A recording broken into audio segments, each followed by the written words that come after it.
Welcome to the Rugby Obsession Deep Dive. Imagine being a World Cup champion. The absolute peak of your sport, lifting the Webb Ellis Cup in front of millions. Right, the ultimate dream. Exactly. And then suddenly finding yourself like 9,000 miles away, quietly fighting for your career in a Japanese club league while younger players wear your national jersey. It's a massive shift, a really tough reality check. It totally is. And if you love unpacking the brilliant tactics and triumphant returns in the world of rugby, hit that subscribe button to Rugby Obsession right now. Do it. You won't regret it. So today we're looking at something incredibly uplifting. We're diving into this fantastic article by Craig Lewis from the South African. Oh, yeah, great piece. Yeah, it's titled Two Forgotten Springboks Send Message to Rassie. And our mission for this deep dive, we are exploring the inspiring resurgence of two absolute Springbok legends. Faf de Klerk and Lukhanyo Am. Yes. We're going to examine how their, stellar performances over in Japan might just be the undeniable proof they need to force their way back into the national picture. I mean, it really is a phenomenal narrative. You have these two players who have already scaled the absolute summit of international test rugby. Right. And now they are fighting their way back from the wilderness. It is a story about resilience, sheer willpower, and the kind of class that doesn't just fade away overnight. Yeah, form is temporary, you're right. Exactly. But it's also a story about the brutal physical realities of the modern game. Okay, let's unpack this. Yeah. Because to really appreciate where they are right now, we have to look at the incredibly steep hill they've been climbing over the last couple of years. It hasn't been easy for either of them. No, not at all.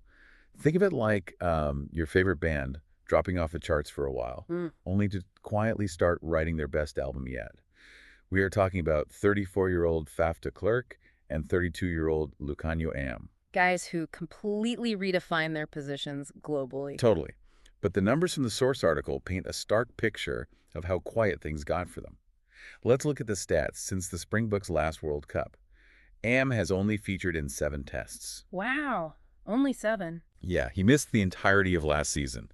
Right now, he is sitting firmly behind Jesse Creel and Kanan Moody at outside center. And Faf. Just 5 appearances in the green and gold. Yeah, dropping completely out of the top 3 scrum halves. Exactly. What's fascinating here is the natural life cycle of international sports and, how ruthlessly efficient that cycle can be, particularly within the South African rugby ecosystem. It's a meat grinder. It really is. When you are at the top, playing for a team with the depth and the relentless performance standards of the Springboks, there is absolutely zero room for sentimentality. Right, the pressure is constant. The moment your body forces you to step away due to a long-term injury, there is a whole pipeline of hungry, rising talent ready to take your jersey. Like Creel having the season of his life. Exactly. Creel and Moody stepping up is exactly how the system is supposed to work. It ensures the team never stagnates. But, that highly functioning natural cycle is exactly what makes this potential comeback story so remarkable. Because it's so hard to break back in. Yes. It is incredibly difficult to break back into a squad that has already learned how to win World Cups without you. It takes a special kind of mental fortitude to not just accept that your time is done, to not just say, well, I have my medals, I'm in my 30s, time to quietly ride off into the sunset. And cash the paychecks, yeah. Right. Instead, they are over in Japan, putting in the serious work. Quick reminder to subscribe to Rugby Obsession. And while you're at it, we want to hear your thoughts and opinions. Drop a comment below and let us know if you think these two still have what it takes to wear the green and gold. I'd love to see what people think about that. Me too. Yeah. Because if you look at the evidence coming out of Japan, it is getting very hard to argue against them. Let's talk about Faf first. The source highlights some absolutely electric news. Oh, this was amazing to read. Following a really long injury layoff, he just delivered a man-of-the-match performance in Japan for the Kobe Steelers against the Log Leaders. Yeah. And in that match, he scored a first-half hat-trick. Which is an incredible metric for where his body is at right now. Yeah. Here's where it gets really interesting. Because scoring 3 tries in the first 40 minutes is a massive statement. But he's reportedly strongly considering a move to the Cheetahs in South Africa at the end of the season. Right, back to local soil. Yeah, and the stated reason is to be closer to family. But is this just about being closer to family, or is this a calculated chess move? Like placing himself right in Rassie Erasmus's backyard to demand a recall? Oh, it's an incredibly ambitious move. At 34, returning to local soil like that is the ultimate statement of intent. The Cheetahs don't have the massive budgets of the Bulls or the Sharks. They have to grind it out. Exactly. They have to outwork their opponents. By choosing to come back to the Cheetahs, Faf isn't looking for a retirement home. He is deliberately re-entering the crucible. He's putting himself right in the shop window. Yeah, he is demanding that Rassie and the national coaches drive down the road and watch him operate against the domestic talent pool he wants to usurp. Wow. Taking away any geographical excuse? Precisely. You don't make that move unless you possess a supreme, almost arrogant level of confidence in your physical conditioning. Now, Lukhanyo is making his case too. He left the Sharks late last year, and he is currently in his first full season with the Dynabors in Japan.